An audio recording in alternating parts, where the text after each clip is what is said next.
As I said earlier, today we are going to discuss Moses, and most of us know the story about Moses at the burning bush, but we need to back up just a little bit.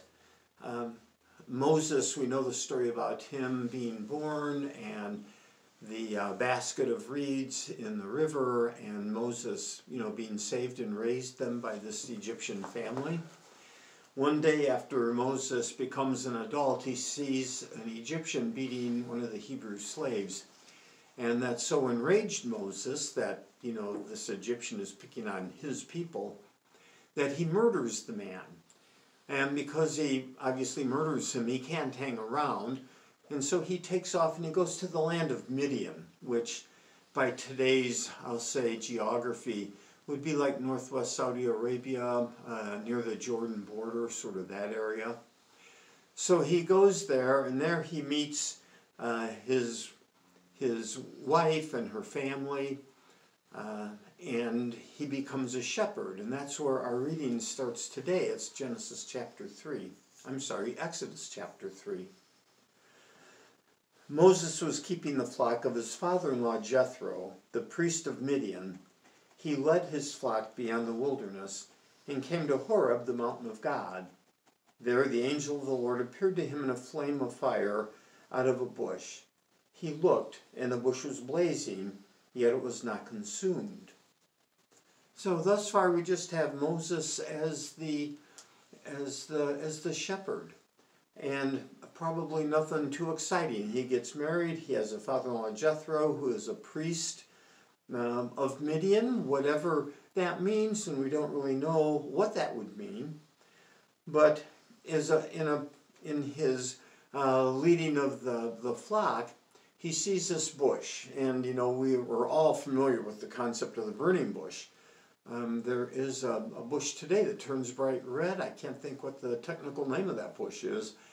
It turns bright red in the fall, and they call that the burning bush. So he sees this bush. Then Moses said, I must turn aside and look at this great sight and see why the bush is not burned up. When the Lord saw that he had turned aside to see, God called to him out of the bush, Moses, Moses. And he said, Here I am.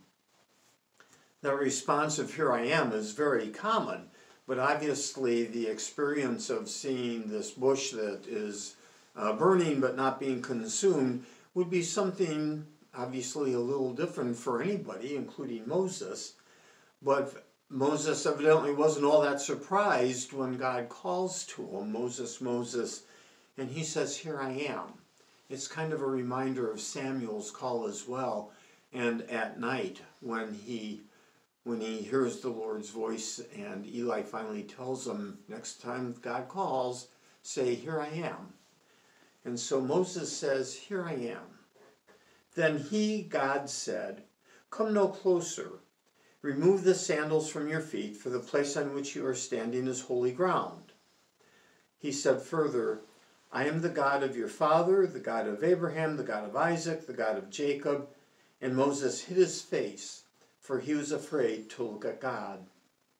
That last phrase about Moses being afraid to look at God is a kind of an ancient, and maybe not so ancient, Hebrew belief that if you see the face of God, you die. And later on, as we get Moses on top of Mount Sinai, here they call it Mount Horeb, Mount Sinai, they're both identified as the mountain of God. Evidently, the same mountain, but two different names for it. And so Moses hides his face because he was afraid that if he actually saw God, he would die. Then the Lord said, I have observed the misery of my people who are in Egypt. I have heard their cry on account of their taskmasters. Indeed, I know their sufferings, and I have come down to deliver them from the Egyptians and to bring them up out of that land to a good and broad land, a land flowing with milk and honey. We'll finish that sentence because it's a bit longer yet. So, Moses hides his face, and then God continues saying, I have heard the misery of my people. I know their suffering, and I want to take them out of this land, the land of Egypt, and take them to a new land. And then for the rest of our sentence, and it's kind of funny, a land flowing with milk and honey, to the country of the Canaanites, the Hittites, the Amorites, the Perizzites, the Hivites, and the Jebusites. All names of people that were living in what we would call Palestine, Canaan, sort of the modern day of Israel. And so God is promising to take the people out of Egypt. It is kind of funny because just before our section for today, we have another instance of God needing to be reminded. We saw it last Sunday in the Genesis and the Noah story, where the bow was put into the sky so God would remember.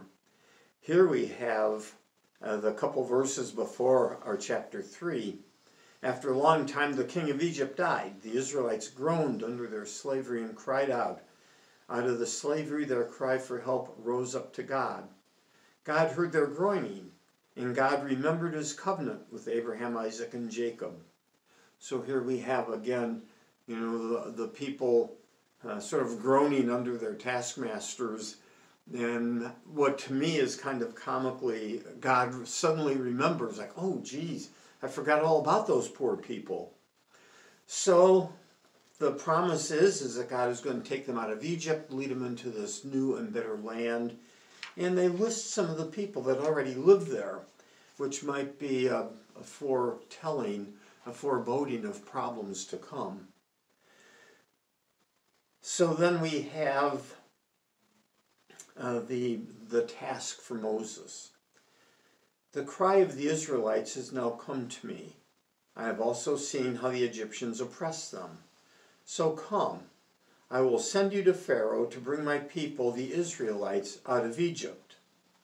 And so here's his task. God is calling him, God is appearing to him in the burning bush, simply to bring Moses to the point of, here's Moses, is what I need you to do. You've got to go to Pharaoh, and my people have got to get out of Egypt.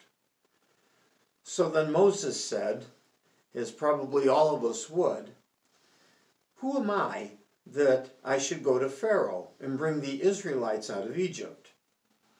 So we see, again, logically, who's Moses? I'm a shepherd in Midian, the middle of nowhere, and now you're asking me to go to the most powerful man in virtually the world at that point and talk to him to get my people out.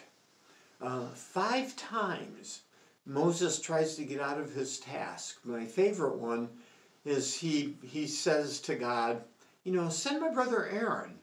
Aaron's a good one to talk. He's got the silver tongue. Let him go to Pharaoh. But God will have nothing of it, and it's all on Moses' shoulders, despite his protestations. So our last verse then, he said, I will be with you, and this shall be the sign for you that it is I who sent you when you have brought the people out of Egypt. You shall worship God on this mountain. So Moses, despite his best efforts to get out of it, God says, don't worry, I will be with you. And we know how the story ends. We know how the story goes on. We know about the Exodus. We know about the conquest into the Promised Land. Excuse me. So we hear these words about Moses, maybe 3,600 years ago. And we see Moses has been called by God. And Moses is nervous about that. And we think about ourselves again. And we know that we've been called by God, probably not in a burning bush, but in ways that, bring us all together. That we've all been called by God, maybe for different things. One of the kind of issues that we talked about in the seminary was, how did you know that you were called by God? And the various and sundry answers were pretty interesting. Not a one of them was a burning bush. Not a one of them was like the experiences that we're going to see in weeks to come. So God has also commissioned us to go out to the nations, to go out to the people. And like Moses, it might be intimidating, it might be frightening, But just as God promised Moses that I will be with you, no, isn't that the same promise that God has for us? So we have Moses's, I'll say the beginning of his work for God. We have him being called in a sort of spectacular manner, although this burning bush probably was only seen by Moses. And we have God telling Moses, this is what I need you to do. And as time goes on, God has other things for Moses to do for sure. But Moses is nervous about it. Moses maybe just doesn't want to do it. And yet God says, no, don't worry, I'll be with you. So this Lenten season, how have we been called and what have we been called to do? And do we have that strong sense that God is with us?